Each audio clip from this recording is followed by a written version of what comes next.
leaders of chronic time wasting. He feels it needs to be dealt with.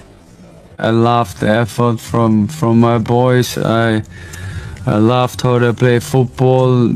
I think there was only one team who tried to play football today, and therefore I'm proud how they did it. Did you see in the Premier League game a goalkeeper going down 3 times?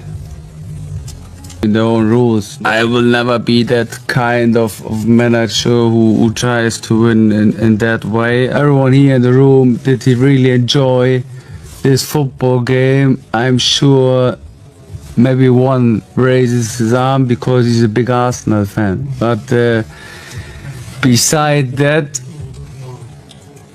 no chance. Where will this go in the future? That's my question. Where will this go? Like at one point, one game we play 60-minute netto time, and then when you play against Arsenal only 50 minutes, then it's 10 minutes different.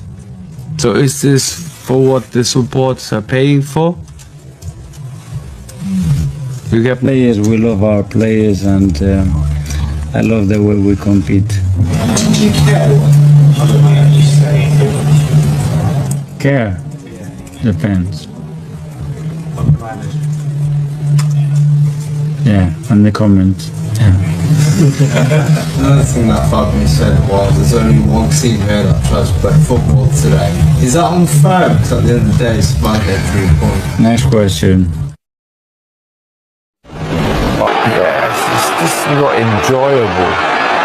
So yeah, I'd love to see an NBA club, because then it will stop teams wasting time. One of the things about stoppers is to break up the flow of play, isn't it? Yeah. To get secondary information. You see, the first thing that happens, all the outfield players go to the side. So you've got this break-up in play, you know, you've stopped momentum. You've also got secondary information coming on. So I get it about the time, I get that, but it's not perfect. We just talk about your team. It sounds like sour grapes to me. Listen, I understand what Jay's saying there as well. It's not easy on the eye, but we've spoke about Arsenal in previous years that they're a little bit naive, not streetwise. Well, now they are.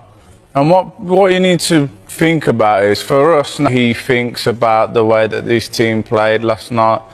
Arsenal won the game. That's the end of the story. They did what they needed to do. If they're gonna, what does he want them to do? Speed it up for Brighton's sake?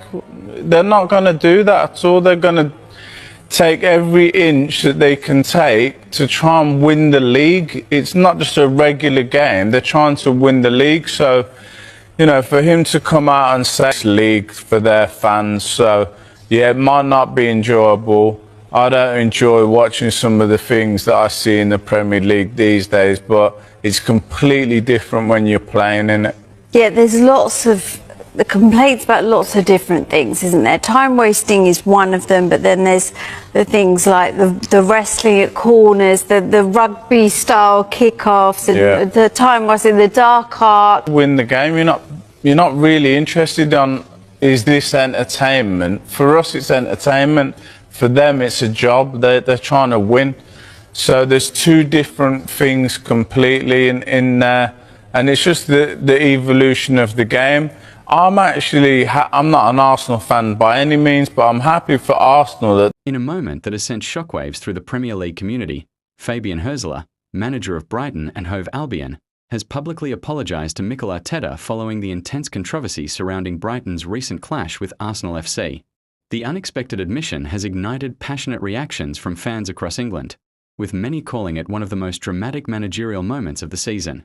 The drama stems from a fiercely contested match that left Arsenal supporters furious over several contentious moments, particularly refereeing decisions that many believed unfairly affected the outcome. In the aftermath, debates erupted across social media and sports talk shows, with pundits dissecting every angle of the game. While such disputes are not unusual in the Premier League, what happened next caught nearly everyone off guard. Speaking during a post-match press conference that quickly went viral online, Hürzeler addressed the growing tension between both clubs and their supporters. Rather than defending every aspect of the match, the Brighton boss took a surprisingly reflective tone. "Football is emotional," he said, "but I want to acknowledge the frustration from Arsenal and from Mikel. Some situations in the game were difficult, and I respect how hard his team works. If anything from our side added to that frustration, I apologise." The statement was brief but powerful. In a league where managers often dig in and defend their teams at all costs, a public apology, especially directed toward a rival manager, felt almost unheard of. The clip spread rapidly online, sparking heated debates among supporters. For many Arsenal fans, the apology felt like long-awaited recognition. Throughout the season, they have repeatedly voiced concerns about controversial officiating decisions in key matches. Hearing a rival manager acknowledge their frustration added fuel to the ongoing conversation about fairness and accountability in English football. However, reactions were far from unanimous. Some Brighton supporters argued that their manager had nothing to apologise for, insisting that his team simply played hard and took advantage of the moments presented to them. Others viewed Hürzeler's words as a sign of leadership and maturity, praising him for attempting to calm tensions rather than escalate them. Meanwhile, Arteta himself responded with measured professionalism. The Arsenal manager avoided turning the moment into a public feud. Instead, he acknowledged Hürzeler's comments and emphasised the importance of maintaining respect between clubs competing at the highest level. "Football is intense," Arteta said when asked about the apology. "We all fight for our teams and for our supporters. What matters is that we keep the focus on the game and the integrity of the competition." Behind the scenes, many analysts believe the moment could help cool the rivalry between the two clubs, which has grown increasingly heated in recent seasons. Brighton's rise as an ambitious Premier League side has brought them into more frequent competition with traditional powers like Arsenal, leading to tense encounters on the pitch. Fans, however, are unlikely to forget the drama anytime soon. Social media platforms have been flooded with reactions, memes, and heated arguments. Some Arsenal supporters are celebrating what they see as moral vindication, while rival fans accuse them of overreacting to normal football controversy. Regardless of where supporters stand, one thing is clear: Hürzeler's apology has added another unforgettable chapter to this Premier League season.